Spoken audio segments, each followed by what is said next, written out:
Thank you for joining us. I'm Jocelyn Schifferdecker. And I'm Jessica Higgs. Welcome to UCentral News. UCO's Faculty Senate hosted a town hall for faculty members to discuss a variety of topics, all centered around one thing: enrollment. The town hall ended just an hour ago with UCentral's Ben Anderson sitting in on the meeting.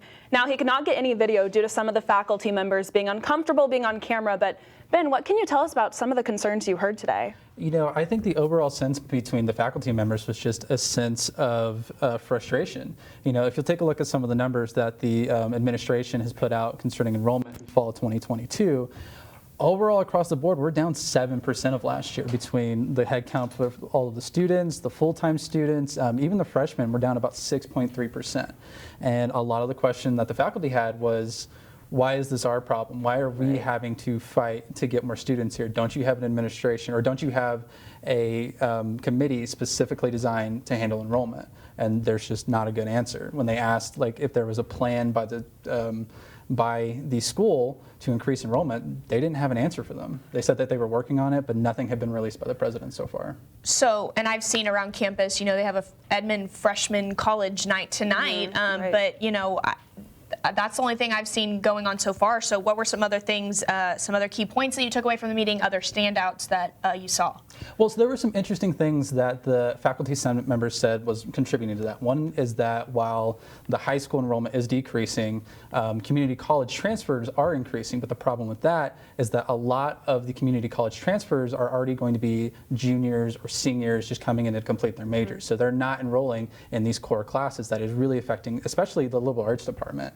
Other than that, they said that when it comes to state funding, the UCO gets the lowest amount of money per student in the entire state. And they said that's also contributing to the factor.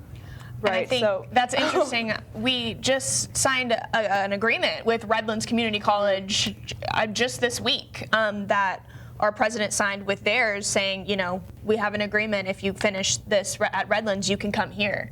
So I think that contributes interestingly to that numbers if we're on the decline for freshmen. But also, you know, faculty, they've been concerned about these issues since April of this year. I mean, this is month 6 of them wondering if they have a job. You know, what was the mood in the room? How was that?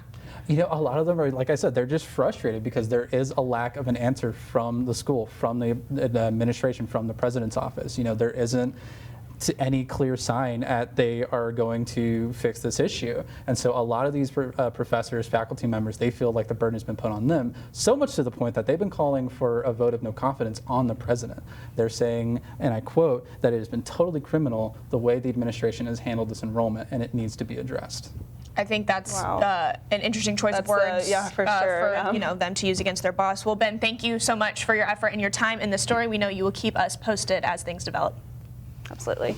And another story we've been following. Last week, I told you about a Title IX lawsuit the University of Central Oklahoma is facing that was filed by 3 members of the women's varsity track and cross country team. I previously interviewed the head counsel for the plaintiffs, and he said that this is one of the most extreme cases of sex discrimination retaliation he's seen. Now, yesterday, I talked to 2 of the 3 plaintiffs. Here's a little bit of their experience. It's kind of this overarching feeling of being unwanted, or you're just constantly in somebody else's way that, you know, you shouldn't be there. Plaintiffs told me the women's cross country and track team have no area on the campus for themselves. They share locker rooms and practice areas. And so that was just a little bit of that story, and we will have the full story on Monday. Thank you so much, Jocelyn, for your hard work. And that story is a very important one. The UCO Office of Public Affairs reminds the Central community that voter registration deadline for the general election is next Friday, October 14th. Applications must be received or postmarked by the deadline for voters to be eligible to participate in the November 8th election. The UCO Student Involvement Office is on the first floor in the Nye University Center and has applications and advisors to help students register in time to vote. Student Involvement is also asking for donated stamps to help students with those mail-in ballots. To learn more, visit the Oklahoma State Election Board website, and UCentral will have election coverage on November 8th, coming up in about 7 weeks, with special guest speakers and a 4-hour-long show. And tonight, UCO will host Edmond College Night from 6 to 8 p.m. in the 3rd floor ballrooms in the Nye. Representatives from colleges and universities across the state of Oklahoma will be in attendance to answer questions from students and parents about admissions, housing, financial aid, scholarships, and degree programs. The event is open to high school sophomores, juniors, seniors, and their families, as well as any member of the community with an interest in higher education. And those interested are required to pre-register for Edmond College Night. Hopefully that will help with some of those enrollment numbers. UCO did claim a spot on the 2022 Military Times Best for Vets Colleges, making it the 7th consecutive year to be recognized for its dedication to veterans. UCO ranks number 160 and is one of only 3 institutions in the state on the list. UCO provides services and support for veterans and military-connected students through the Veterans Higher Education Resources Office and federally funded programs. And it was a toasty one this afternoon, Jocelyn. We were outside, had to take our jackets off. Yeah. And there was a little bit of rain this morning. On my drive, I encountered a little bit of rain. It was a little spooky this morning, but then, of course, the sun had to come out. Amber, what's it looking like? It was a little bit toasty this morning, and there also was a little bit of drizzle there as well. It was sprinkling throughout the Oklahoma City metro and a little bit of Edmond, so y'all got a little bit of that, and that cooler breeze did come in as well. But now looking at our temperatures right now, it is 82 degrees outside, and it feels like 80 degrees, which is kind of better than what we have been feeling the past couple of weeks, and we're trying to slowly fade into that fall weather. Now, taking a look at our headlines, OU in Texas, football weekend is here. To my Boomer Sooner fans, have fun in Texas and be safe. A cold front is coming in this week as well, so we will be looking at cooler temperatures that will be coming in slowly but surely. Cooler nights are on the way as well. We will be feeling like those fall nights will be steadily coming in too. Now looking at our statewide map, we are looking at majority of the state 80s. We got 83 up in Oklahoma City, 88 up in Tulsa, 66 up in Guymon. You all have been experiencing a little bit of drizzle, so y'all have been getting a little bit of rain that has been coming through Kansas as well. Ardmore is at 86, and I will be back with more of your forecast. Thank you, Amber. I'm excited for that cold front, and President Joe Biden will travel to Fort Myers, Florida today to get a first-hand look at the devastation left by Hurricane Ian. He will meet with federal, local, and state officials on current response and recovery efforts. Meanwhile, people from the hard-hit barrier islands are waiting desperately to be allowed back home. Isabella Rosales is in Fort Myers Beach with the latest. 1 week after Hurricane Ian slammed into Florida as a Category 4 storm, residents of one of the hardest hit communities will be allowed back in. It's going to hit home. It's going to be emotional when they see their properties up close and the amount of damage that the storm inflicted upon them. Ian wiped out a portion of the causeway connecting Sanibel Island to the mainland. While people will get access to their property Wednesday, officials say the island is still extremely unsafe. It will be some time before we can resume normal life on Sanibel. People who live on Fort Myers Beach will have to wait longer to see their homes. My island of paradise is gone, as I knew it. They were ordered to leave the barrier island with no guarantee of when they will be allowed to return. I would guess it's probably hundreds of households that are going to be experiencing a period of time when they're not going to be able to be in their homes. President Joe Biden will get a first-hand look at the devastation on Wednesday. He'll also meet with small business owners impacted by the hurricane. There will be many businesses that will not provide work for their employees. It's really devastating to the community. As Floridians enter the second week of recovery, many are holding out hope.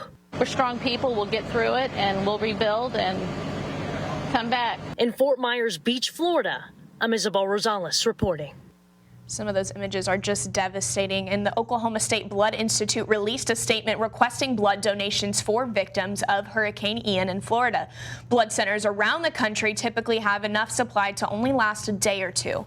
When emergency situations like Hurricane Ian occur, it not only diminishes the local blood supply, but also eliminates their ability to collect donations and replenish that local supply. If you would like to donate blood, please visit the OSBI website. And these nights are getting colder and colder as my favorite holiday is approaching. We will take a look at those fall temps with Amber Poston after the break.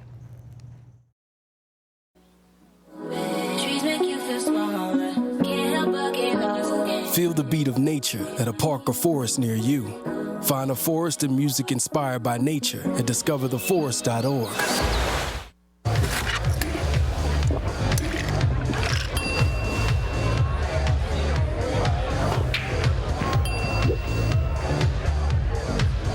If you need to do something to feel okay to drive, you're not okay to drive.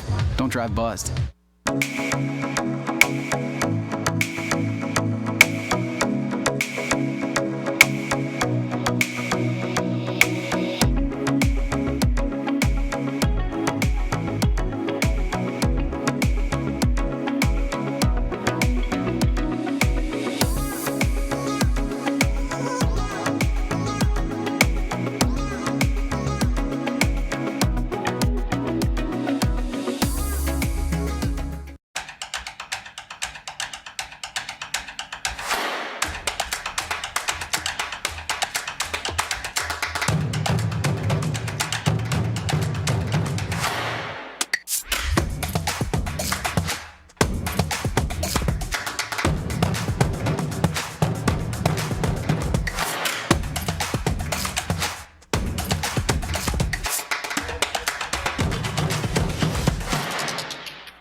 Welcome back to UCentral News, everybody. My name is Amber Poston. We'll be looking at our headlines for today, our current conditions, excuse me. It is 82 degrees outside and it feels like it is 80 currently with a little bit of a breeze. So we are feeling a little bit of a cooler temperature. So that fall weather is making its way through the state slowly but surely. Now looking at our weather headlines this weekend, OU Texas weekend. So if y'all are Boomer Sooner fans, please enjoy your weekend up in Dallas and enjoy it safely. And hopefully it will be a good win for the Sooners as well. Cold front is coming up through this week. So we will be seeing a little bit of cooler temperatures that will be coming through the state as well. And cooler nights is on the way. So that fall temperature is coming in slowly but surely as well. Now we're looking at our statewide map right now. It is currently 83 in Oklahoma City. Ponca City is 80. And then up in Woodward, it is 73. In Guymont, it is 66. So there is a little bit of a drizzle and a rain shower up there. It's not super heavy. It's coming up from Kansas. So y'all are experiencing a little bit of drizzle, which we did experience this morning as well. Now tonight, it's going to be 61 degrees and we are feeling a little bit of a more stronger wind tonight, but that is going to be bringing some pretty cool temperatures. So if y'all are really into fall and that fall weather, it is a great night to enjoy that as well. Now tonight, our statewide temperatures, it is going to be 63 up in Oklahoma City. Altus is going to be 60 and Guymont is still going to be in those lower digits in the 51s, and so Woodward is feeling that as well. So that cold front is coming in slowly and surely as well, as these temperatures are coming in a little bit hot tomorrow. So it is going to be 84 up in Oklahoma City, 86 up in Tulsa, 79 up in Woodward, and Guymont it will be 73. So those temperatures are coming in slowly, and as we are wanting to expect these fall temperatures, it will be coming in sooner than you think they will be. All right, so this morning, if you did take a step outside, it was 67 degrees with a little bit of a drizzle. So if you live up in Oklahoma City or in Edmond, you did experience a little bit of rain and you did experience some pretty cool temperatures as well. 82 currently right now, and then it is supposed to be 53, excuse me, but yeah, those numbers are going to be coming in pretty good. Now, looking at our weekly temperatures for this week, we are seeing a bunch of 80s throughout this week, but that cold front is coming in on Friday. So it will be 73, and then Saturday, OU Texas game, wow, look at that number. It is going to feel pretty great up in Texas as well. We will be getting into those temperatures later on in the show, and we'll be seeing some other lower 80s and upper 70s. And I'll send it back to you guys up at the desk. Thank you, Amber. Those temperatures keep doing roller coaster. She said. Well, when we return, Central Diversity will take us on a trip to Japan. And 2 new books being released with controversial topics. More on that in our Central Diversity segment after the break. was raised to believe in the power of possibility, to always move forward but never forget where I came from, to value hard work, ingenuity, and hospitality. On one hand, my people are rough and rugged. On the other, refined and elegant. They taught me how to love beautiful things and cherish my past, to seek out adventure, eat well, and to have a good time. So I keep their traditions alive every place I go. They call me Oklahoma City, but you can call me the modern frontier.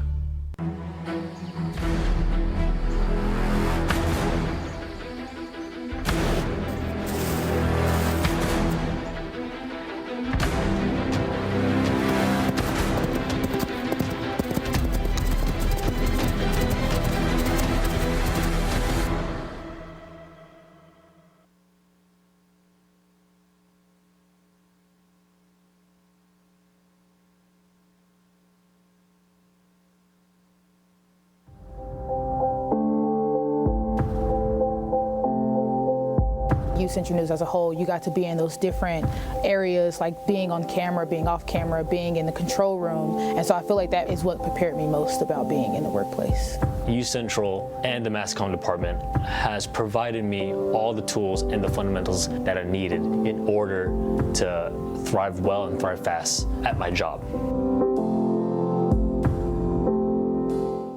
Maybe it's time to hit the road and visit a place where stories unfold. This is the land of the ultimate road trip, with sights old and new on Route 66. There's fun to be had, so much to do, and a few new surprises before you get through. Oklahoma has the most miles to share of Route 66. It's really quite rare. TravelOK.com will show you the way. Come see for yourself this iconic highway.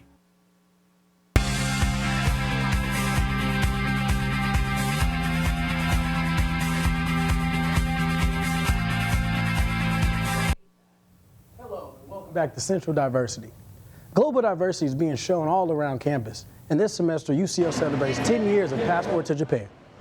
This program features traditional Japanese music, a sword demonstration, and other displays of Japanese culture. And if you also do not have plans for Halloween, head on down to the Nye University Center, room 301, from 3 to 5 for a Halloween party. And the story of the Monticello plantation in Virginia, where Thomas Jefferson wrote letters displaying the urgent need for liberty. To learn more, UCO will be hosting a book club on October 17th.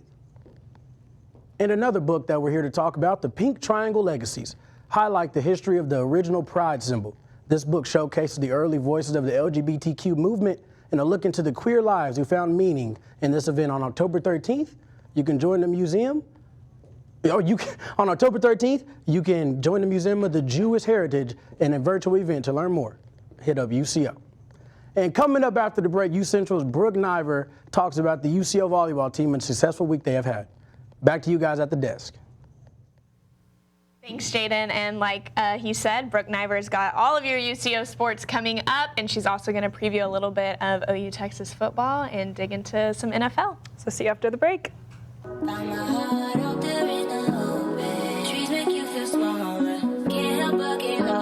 Feel the beat of nature at a park or forest near you. Find a forest and music inspired by nature at discovertheforest.org.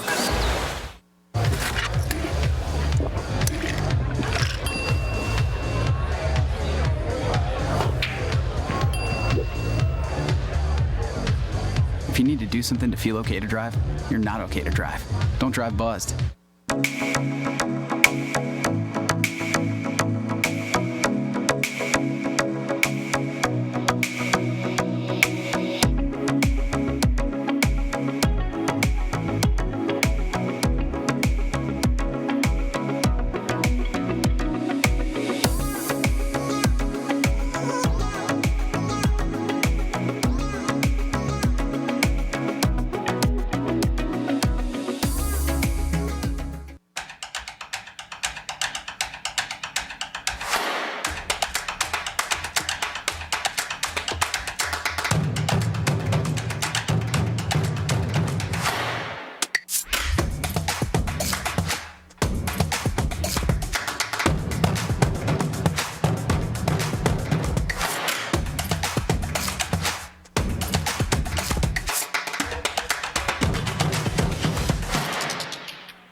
Welcome back, everyone. I'm Brooke Niver with your sports update.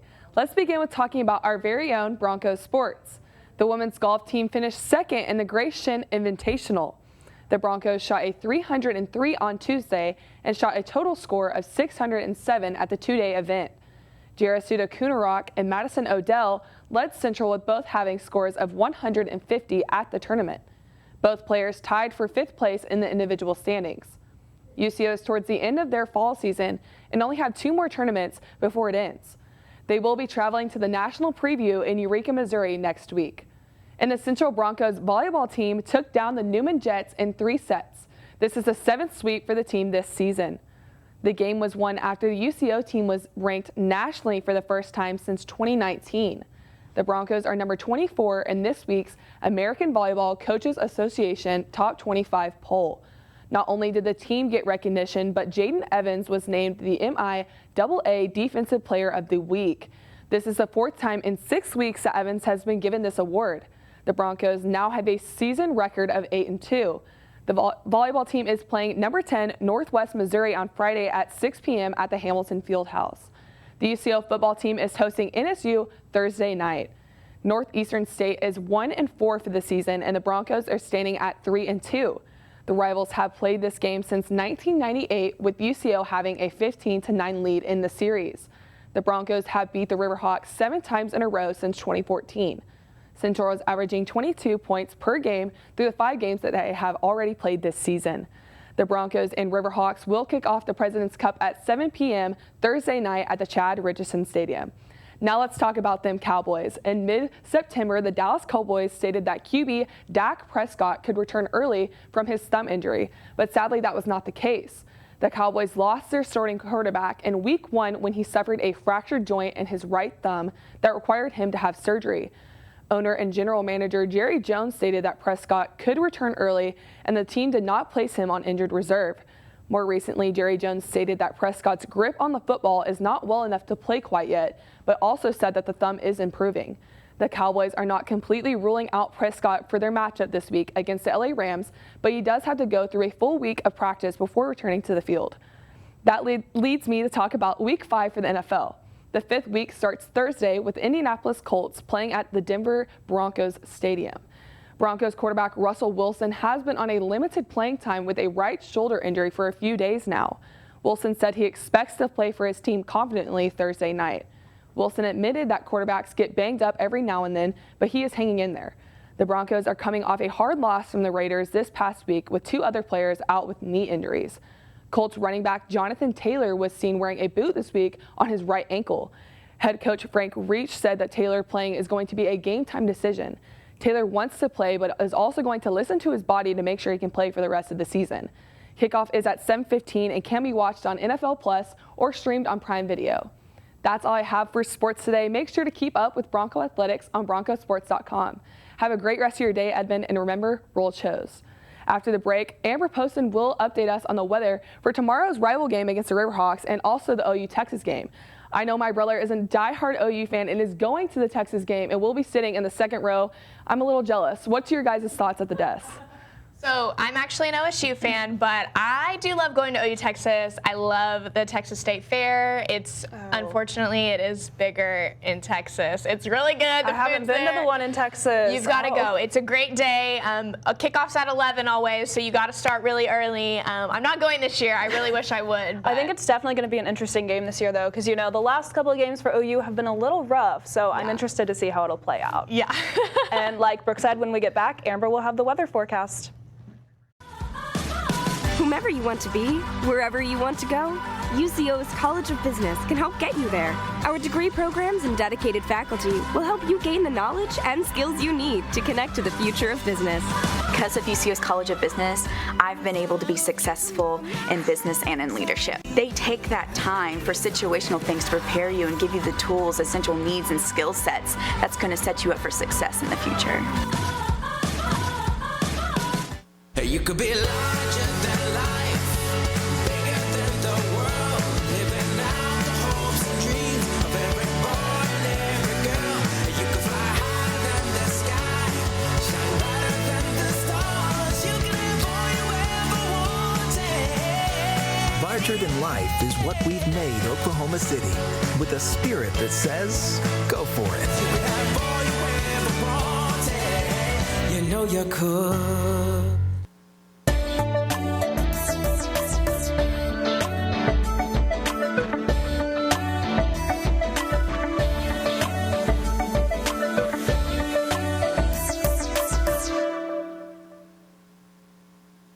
We are one of the oldest institutions of higher learning in Oklahoma. We are teaching tomorrow's leaders. We are champions. We're the first forensic science program of its kind in the state. We are making school rock. We are the leaders on campus today and in our communities tomorrow. We are reaching new heights in the fine arts. We are tomorrow's business innovators. We are learning to prevent illness and promote health in our community. We are all this and more. We are Central.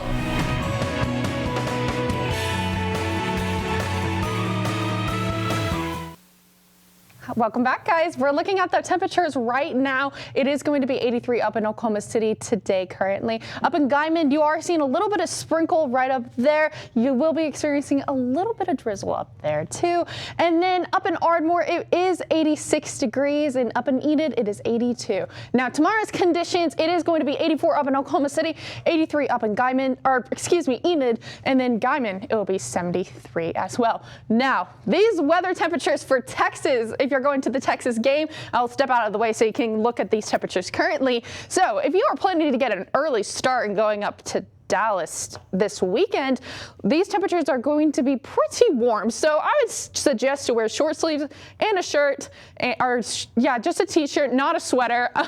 So we're looking at a bunch of higher 80s, 85 up right now, and then on Saturday it will be 84 degrees. We are looking at for the next coming evening for that day, it will be 65 and 64 and a bunch of other higher 60s throughout that time. Now we'll be looking at our Oklahoma temperatures. It will be 84 degrees currently, and then if you are going to go to that OU Texas game or like watch it here in Oklahoma City, it will be 64 degrees. So it will be looking pretty good. Back to you. Thanks, Amber. Looks like it's going to be some good weather for that game, and teachers deserve to be celebrated every day, but especially on World Teachers Day. It's observed on October 5th, and it honors teachers and teacher organizations who make vital contributions to the education and development of our future leaders. As teachers work so hard to prepare students for the future, it's more important than ever to recognize the difficult job they do. To observe the World Teachers Day, the best thing you can do is thank a teacher. And from all of us at UCentral, thank you to our teachers out there. Yes, definitely, to our amazing staff, teachers here, specifically in the Mass Communications building. We are so thankful for you. Today we got to spend at the OETA and OBEA Student Media Day. Thanks to our teachers. Jocelyn, we were there. We had a great time. Oh yeah, some amazing panels we got to see. There was kids from OU, OSU, OCU, Langston, NSU, yes, all across the place. state. Yeah. But yeah, so thank you so much. If you're a teacher, if you're an educator, we really appreciate you. And I know from experience, I did for 2 years, and I don't do it anymore because it's a hard job. So I completely send all my love to teachers out there. We cannot appreciate you enough. Thank you for everything you do. And we did just want to do a little shameless plug here. November 8th is going to be election night, where we are going to have coverage starting at 6 p.m. that day through 10. We're going to be here covering all of the state elections through governor. We will even touch on some other state coverage. So make sure you stay tuned on Facebook Live on November 8th. And that's all the time we have. Thanks for joining us, and have a great night.